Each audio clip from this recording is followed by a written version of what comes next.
We are hearing exclusively from the wife of a man who was mistakenly deported to a notorious prison in El Salvador. He was on one of those planes full of migrants deported without due process last month, even though, listen to this, he had been given protected immigration status by a judge back in 2019. Now, the White House claims he is a dangerous criminal, but they have provided no evidence of that. His wife told our Camilo Montoya-Galvez he was just trying to follow the rules. I waited and waited. He never made that call. Jennifer says when her husband, Kilmar Abrego Garcia, was detained and mistakenly deported by immigration authorities in March, he told her he could be sent to CECOT, the notorious Salvadorian prison. I was scared. I was very scared. Why? Because I've seen news of that prison, and I knew they take criminals there, and my husband's not a criminal. Abrego Garcia was granted legal status protecting him from deportation back to El Salvador in 2019 because of safety concerns in his home country. Jennifer says he continued to check in with immigration officials until he was stopped by ICE on March 12 in Maryland. Just days later, Jennifer saw this photo of Abrego Garcia inside CECOT.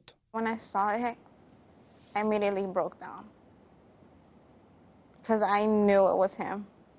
What was your biggest fear when you identified him? I was scared for his life. In court documents filed Monday, the government said although ICE was aware of his protection from removal, Abrego Garcia was removed to El Salvador because of an administrative error. Now that he's out of the country, officials say they have no jurisdiction to bring him back. The error that you are referring to was a clerical error. It was an administrative error. The Trump administration acknowledged the mistake, but defended Abrego Garcia's deportation. He is a leader in the brutal MS-13 gang, and he is involved in human trafficking. The White House did not detail any evidence that proves those allegations.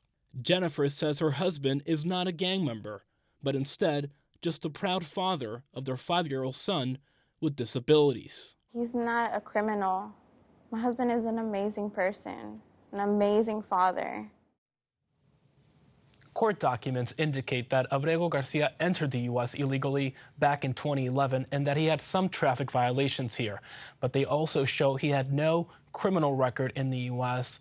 and that in 2019, that order from that immigration judge that should have blocked his deportation to El Salvador was based on concerns that he could be persecuted by gangs there. Jennifer told us that is now her biggest concern. Camilo, it's an incredible interview, and this is a very complicated story and a sad one. You know, the government is very adamant that, in their estimation, this is a dangerous criminal who deserves to be deported. Do you have any reporting on what that determination is based on? I know we haven't seen the evidence. And also the what now. Okay, so he's there in El Salvador. It was an error based on his protected status. What's the prospect of him coming back to America? Sure, Tony. So we know that according to the administration, this man is being accused of being a gang member in El Salvador and also of participating in human trafficking.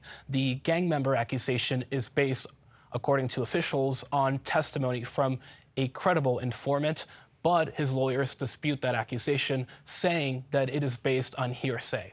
And the government has not provided any evidence as it relates to the human trafficking accusation.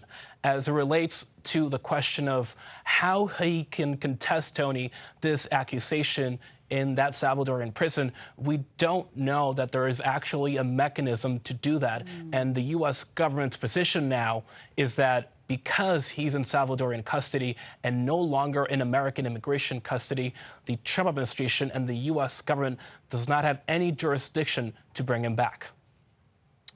It doesn't sound like there's anybody that can help her, Camilo. This story makes no sense to me. None. There are a lot of questions here, Gayle, and we're still trying to investigate this case, for sure. All right. We know you stand on it. Camilo, thank you very much. Appreciate it.